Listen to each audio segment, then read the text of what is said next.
Sot u zhvillua mbledhja e Këshillit Bashkiak, e cila nisi 30 minuta me vonesë për shkak të mungesës së këshilltarëve. Në mbledhje u diskutua vetëm vendimi mbi miratimin e fondit për familjet në nevojë, që do të trajtohen me ndihmë ekonomike deri në 6% të fondit të kushtuzuar për blok ndihmën ekonomike, si dhe ato që do të trajtohen me fondet e buxhetit vendor për muajin mars 2025. Ky projekt vendim u miratua me unanimitet nga këshilltarët. Pas mbledhjes, kryetari i grupit të këshilltarëve të opozitës dha një deklaratë për mediat, pasi sot ishte vetëm një pikë në rendin e ditës, ndërkohë që ka shumë çështje problematike për të diskutuar.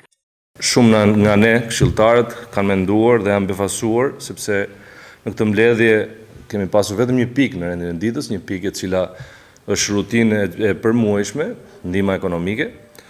por nuk është kjo më e madhja që na shqetëson, sepse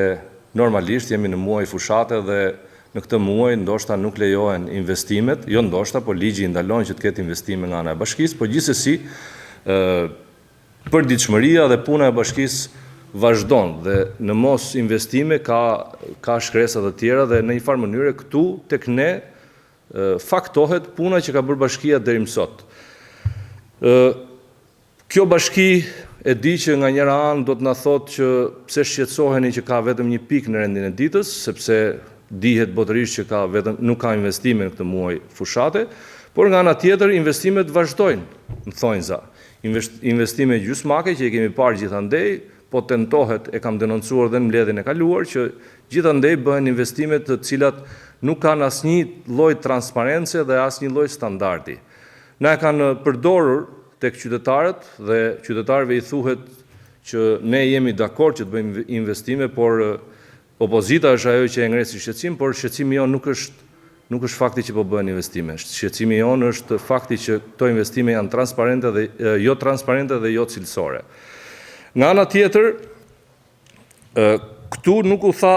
asgjë, sepse normalisht kjo pikë kalon pas një lloj debati, sepse nuk jemi kundër ndihmës ekonomike. Ajo që na shqetëson në këtë mes është një tjetër gjë.